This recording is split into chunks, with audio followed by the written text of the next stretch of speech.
heart of Tunis, a noticeable shift in the political atmosphere is evident as Tunisia approaches its 2024 presidential election. 5 years ago, the streets were alive with the vibrant energy of democracy as 15 candidates, including Kais Saied, engaged in televised debates watched by millions. However, opinions on the current political climate are divided. While some see the lack of visible campaigning as a sign of democratic regression, others view it as a positive development. Now, for more perspective on the election, joining me live via Skype from Casablanca, Morocco, is Laurence, North Africa Director, U.S. Arab Relations, and also a former U.S. diplomat in Tunisia. Welcome to Africa 54, Laurence. Nice to be with you. Now, you see, people have been watching Tunisia because it was the birthplace of the Arab Spring. And now there are mixed feelings. What's going on from your assessment? Is democracy growing as the process that began way back in 2011, or is it regressing? It's in severe regression. If you can hear me, it's very clear that the authoritarian tendencies of the government that existed before the Jasmine Revolution of 2011 are worse now.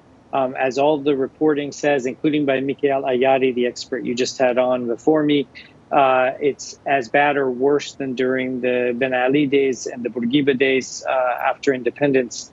Because Kais Saied was dropping in the polls, the private polls, there was a further crackdown where they threw 4 of the unapproved presidential candidates and 1 of the approved presidential candidates in jail and stifled political debate and controlled the media.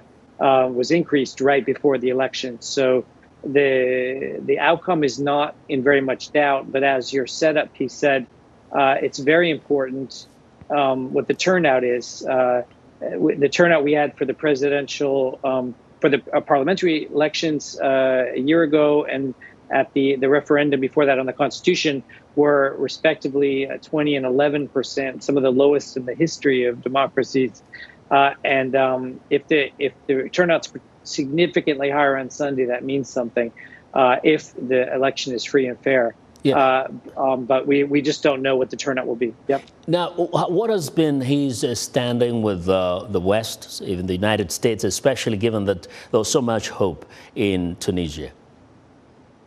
Very poor. The U.S. has cut aid considerably to Tunisia. There is a bit of a longer leash, if I can call it that, a longer, more leeway from the Europeans because he controls in many degrees some of the illegal migration and the issues around that as it relates to Europe. So, for example, Italy's been supporting him more than other European countries because they're front-facing on the migration issue. And yet, Kais Saied, by unaligning himself with the West, has tried to turn to Russia and China and Gulf countries and others to try to make up what's missing economically for Tunisia and hasn't gotten much. Right now, the salaries of public officials are being underwritten by the Algerian government. The state is doing very poorly in Tunisia financially. Well, thank you very much, William. We'll catch up with you, and you'll be in Tunisia, actually, over the weekend. So William Laurence is the North Africa Director, U.S. Arab Relations, and former U.S. diplomat in Tunisia.